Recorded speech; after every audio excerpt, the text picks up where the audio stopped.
friends, it's me, your girl Jackie, coming at you with a brand new video. So for today, we're going to be talking about something that is very, very important. It impacts the lives of pretty much every adult in some capacity or the other, and that is the mysterious topic of the credit score. I feel like there's so much that's like not known about a credit score. Like I think most people would agree that they are impacted and affected by it in some capacity, but like most people don't really know like how does your credit score work? Like what makes it go up? What makes it go down? Why can't I get that Ferrari that I really want on credit? So that's what we're going to be talking about today. But why is credit important in the first place? Why is it something that like most adults should be concerned about in some capacity? And the reason for that is that really, unless you are living out in the country or in the woods somewhere and you barter for things, you are going to need some type of credit at some point in your life. For me alone, my first experiences with credit was I got a credit card. I maxed it out like within 15 seconds of actually getting it, which is not uncommon at all amongst college students, I feel like. But then after that, it's like I needed a car loan because the car that I had was like a hoopty and it was not able to get me back and forth to work. Currently, I told you guys I'm saving up for a house. I'm gonna take out a mortgage. So in some way, shape, or form, you are probably going to need to utilize credit in some capacity as you grow and you get older. So it is very important to make sure that you're taking care of your score, that you're at the minimum aware of what your score is. And if it's not a particularly good score, which we're going to talk about and go more into detail, that you are taking the steps to sort of improve that and get your score up to where it should be so that way you qualify for whatever it is that you need in terms of credit. Straight out of high school, like in my college years, like I would get a card, max it out, buy whatever I wanted, shoes, bags, whatever, and then like worrying about making payments, I'll worry about that later. Like I had terrible, terrible credit. So when I graduated college and I got my first job, I was driving at that point a hoopty. It was like a 1980s like Toyota Camry. I remember the like hood would just like pop up by itself when I was like driving sometimes, which is so not safe. It was like a jalopy for real. But you know, whatever. I was a broke college kid. Like, what did I care? But anyway, so my first job was about a 30-minute commute from my house to, and then another 30 minutes coming back. So really, my little hoopty was really not able to make that drive safely on a regular basis. So my mom took me to like one of our local auto dealerships to try to get my very first like non-hoopty car so I can get back and forth to work. And I remember I was so excited. I got in there when the salesman ran my credit, guys. Like his face like changed. It was so embarrassing. Like his reaction. He wasn't rude to me, I will say. Like to his defense, he was not rude to me. But I mean, he really was brutally, painfully honest and really let me know like, miss, no. And I was like, well, what can I buy with the credit that I have? And he was like, you could buy a bus pass. And so that was my first reality check of being like, okay, I need to get my stuff together. And eventually I did. So what even is a credit score in the first place? What the heck even is it? A credit score is basically a scoring system that is used to establish your trustworthiness as a consumer. AKA, what is the likelihood that you're actually going to pay back this loan or pay back this credit card after you ran it up to buy all of those Gucci shoes? There are 3 credit bureaus, and basically these are the people that collect all of your actual information in terms of who it is that you have accounts with, whether it is that you're making your payments on time. And so they're the ones that actually collect that information and will actually distribute your actual score. And those 3 credit bureaus are Experian, TransUnion, and Equifax. Those are the 3 credit bureaus. Even though there's 3 different credit bureaus, there's actually only one main scoring system that we use, especially here within the United States. Like there are different kinds, but the most popular one and the most frequently used here in the US is called your FICO score. That is the main scoring system that we use within the United States. And funny enough, people think that there's only one type of FICO score. There are actually tons of different types of FICO scores. Basically, every like few years, they upgrade to a different scoring system. The FICO scoring system from back in the 80s is very different from the FICO scoring system that we use now. So it's going to depend on, what year it is that that FICO score came out.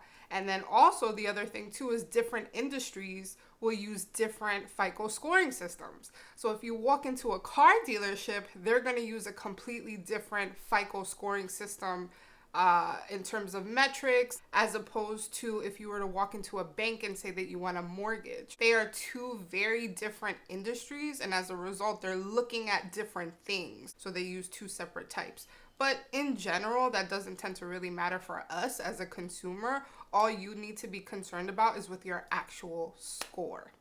And that is going to be a number ranging between 300 and 850. 850 being like, wow, you got like a perfect credit score. Woo! Versus 300 is like the absolute worst score that you could potentially ever have.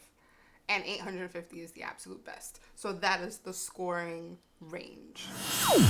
So the very first thing that I highly recommend that you do, in my opinion, this is the simplest way of boosting your credit, and that is to pay your bills on time, every single time. The reason for that is because payment history makes up a whopping 35% of your credit score. So your credit score, 35% of that number comes from how often you're able to pay your bills on time. In my opinion, like I said, I think this is the easiest step because you were going to pay the bill anyway. You might as well just make the extra effort in ensuring that it is paid on time or slightly early. A tip for that, if you're struggling with that, like for me, before I had an actual system, I would always forget, right? Like I had so many bills that I had to pay. I'd be like, well, how am I supposed to remember when it is that things are due or when it is that I have to have things paid? It was kind of a lot to kind of keep track of in my head. So I had to really develop a system that was going to enable me to pay those bills on time consistently. I told you guys in my making a budget video, so check that out if you have not. But what I do is I pretty much list out all of my bills, and then I go ahead and whenever I pay them, I write down the amount that I paid, or I type in the amount that I paid onto that spreadsheet. So that way I can keep track and really see. I also have on that spreadsheet like when it is that things are due, so I know exactly when it is that they're due, how much it is that I have to pay. It's very well organized, and it's a good way for me to not forget a bill because they're all listed in that spreadsheet. The second thing that I highly recommend is use auto pay. I know some people feel some type of way about like, oh, I don't want the company to be reaching into my account and taking out the money. You're using that same account to pay the bill anyway. It's not like they don't have access to the account. So I don't know. I just feel like it's an easier way to do it. So if you feel comfortable with it, use autopay. So step number 2 in improving your credit score is going to be to pay down your debt. This was the one that I struggled the most with during my journey to improve my credit score.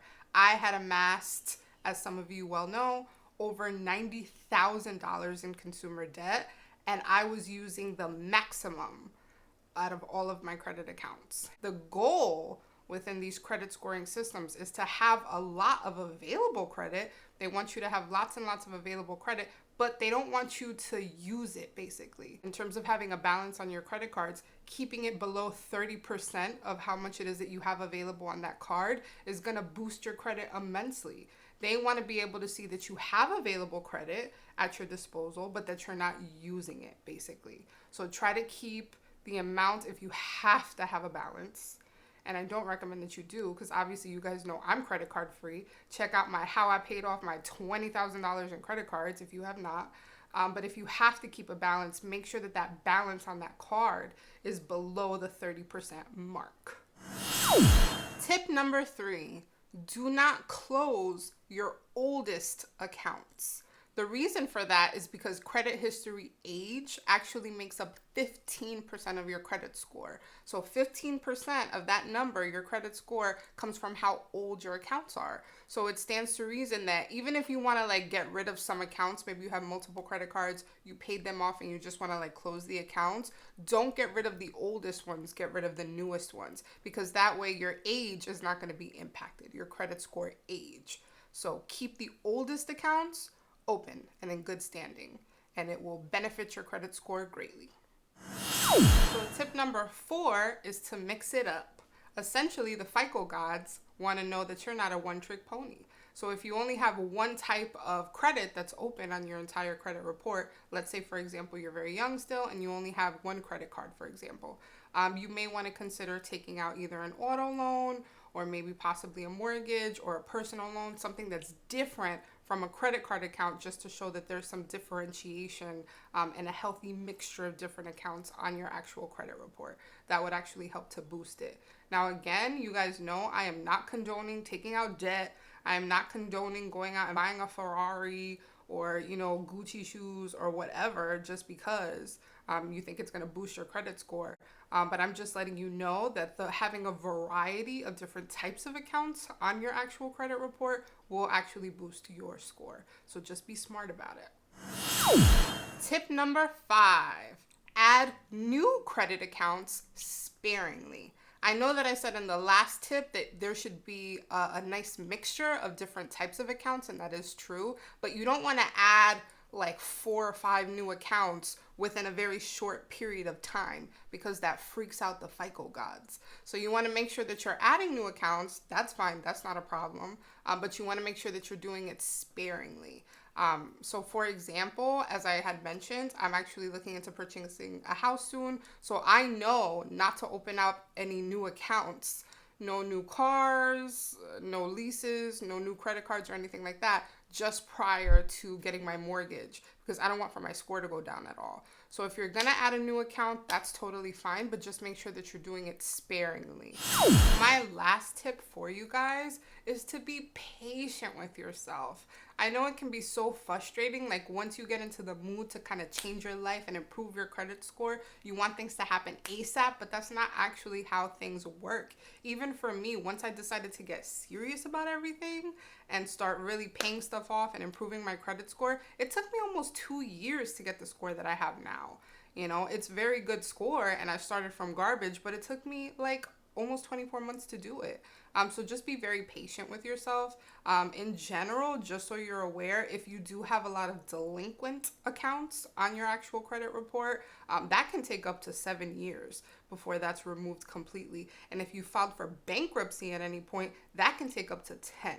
So depending on the types of issues that you have on your actual credit report, it may take some time until you can get the score that you really, really want. So just keep that in mind. Be patient with yourself. Don't give up, but just be aware that it can take some time. If you are interested in finding out exactly what your credit score is, there are actually free apps that you can utilize. I'm not sponsored, but I do use Credit Karma. I have it on my phone. And I like that one because it's free. I don't have to pay for it, and it just lives on my phone, so I can check it whenever I want to.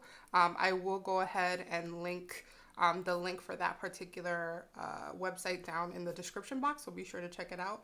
Also, just so you know, you are entitled to 1 copy of your full, complete credit score annually. So 1 time per year, you're able to access and print out your actual entire credit score. You can print it out online and just keep it in your records. So I'm also going to go ahead and put the link for where you can access that also in the description box. So be sure to check that out. Well, beautiful people, that's going to do it for me today. I hope you guys enjoyed today's video. If you did, you know what to do. Hit that like button and be sure to subscribe so that you can be notified every single time I have a new video up. I truly appreciate you guys' feedback and your opinions, and I really want to build a community within my channel. So be sure to comment below. I would love to know where you are on your credit journey and what other types of videos would really be beneficial for you. I am listening and I am interested, and I will see you guys soon, hopefully. Bye.